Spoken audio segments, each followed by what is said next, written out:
Hello everybody, thanks so much for joining me today. I'm Bets Golden and today I'm going to make some cute little cards using some fun new products to me from Concord and 9th. I'm using this adorable little Build a Girl. I don't know the name of the stamp set off the top of my head, but I will provide it in the description box, along with two roundabout stamps. That one I'll be demoing, and then the Floral Frenzy one, I'm going to just show you some cards I made with it at the end. This stamp set was actually created for the Misty. I do not have the Misty, so I had to go ahead and just take a piece of cardstock and mark an X in the middle and attach it to my stamp platform. So I did not know that before I ordered the stamp, because I probably would not have ordered it had I known it was created exclusively for the Misty, since I don't have that product. So all I do from there is I simply follow the directions on the back of the package, and I line up my lines and pick it up with my platform. I make sure that my square piece of paper, the corners hit on my X lines, and then I just start the process of stamping that background stamp.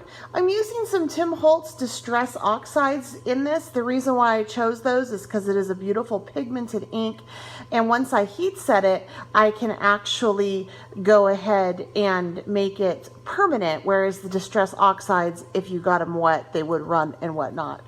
So what I do is, after I get done stamping the image, is I rotate, as you can see, I rotate it from one corner to the next, and I just make sure that I work in a fashion that I'm rotating it in the same direction, if that makes any sense.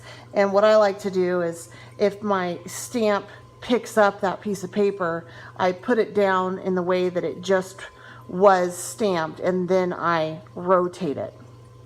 It's important that you keep the rotations going the same direction, or else you'll get a whole bunch of overlays. So this set that I'm creating, this card I'm creating with you, is actually a really great winter card. It would be wonderful for Valentine's Day or anything in, February. It's pretty pinks and purples and fun stuff like that. Now, I am using my Lawn Fawn squeegee after every time I stamp it, because I have to get my stamp clean, and that worked really, really well. I had no cross-contamination, which is wonderful. But as you can see, the roundabout worked perfectly fine with my stamp platform. So if you don't have a Misty and you haven't tried these, go ahead and give it a try. Just do what I did and get a piece of cardstock and put an X on it and line everything up that way. For the sentiment, I'm going to be using something out of this cute little stamp set. Now, this is a new stamp set to Concord and 9th. This is really what drew me in, was this ability to build my own little cute, wintry, bundled up girls. I love that option. I also got the die cuts with this as well. And to measure out and get the proper placement, I just simply popped in my stamp into the center of the other stamp and removed the original roundabout stamp, inked it up, and I just stamp it, and it works perfect.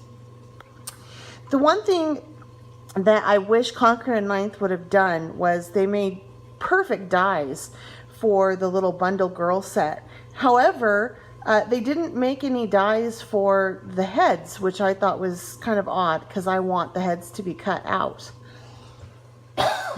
So I did have to go ahead and fussy cut those, which, kind of stunk, but that's okay. They're cute, and I'm sure that it'll be nice to be able to, maybe stamp those at a later time and then add the 3D elements on top of them. I did use a heat gun to set this up because I don't want it smudging. I'm going to be using my dual tip super tight pen for this. Works really nice on a product like this, and when I attach it to the Rinea Foiled Paper, it's perfect. I really like that. For the Rinea Foiled Paper, it is a 6x6 card that didn't fit in my Cuttlebug, and I wanted to emboss it. So I folded the foil paper into quarters and I ran it through the emboss machine. It worked absolutely perfect. If you don't know what Rinea Foiled Paper is, it's basically paper that's been foiled, and it holds up really nice. under embossing and things like that, and it holds its shape and it's real durable, but it's also, it looks really pretty and shiny and sophisticated and fragile. So it's a very cool paper. I have a link provided down below if you're interested in that. It is an affiliated link. It doesn't cost you any more to shop there, but it does, I do get a small commission off of it. I did go ahead and use the dual tip glue pen on the card's base and put my foil paper over it. That just works better for me when I'm using foil paper. It doesn't slide around as much and I get a better coverage. And then for this one, I'm going to go ahead and add my girl, and she's so cute. I use Copic markers to color her in, and then I also use some Nouveau glossy accents on her little glasses to make them shine and look like glasses. I really like how this turned out. The little hat, I actually used some True Snow on that. It's a modeling paste I found at my local craft store. It's by Alina's, I believe, about $4.50. And then once I got the little snow on, I put some glitter on it just to really bring it to life, and it turned out really nice.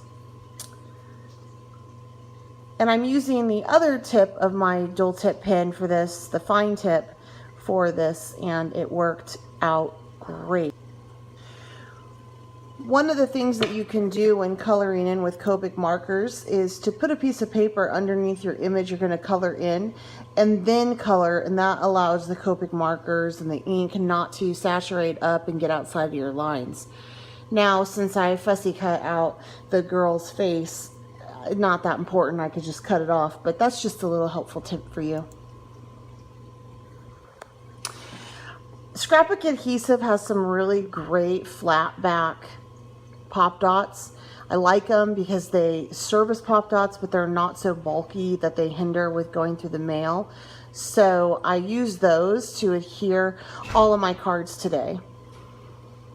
And once that is done, it can go in the mail. And like I said, it's a really good one for the winter months. Now, the cool thing with these roundabout stamps is you can go ahead and just swap out the colors and use them across the seasons. Like that one I did for Christmas. I just did a red and green.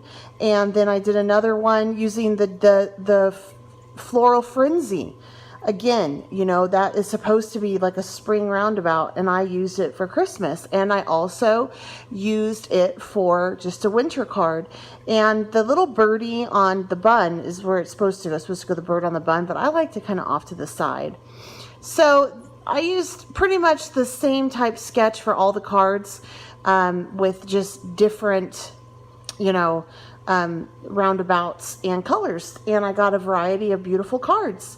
I hope you enjoyed this. Please make sure you like my video. If you did, feel free to share it. Subscribe if you haven't done so.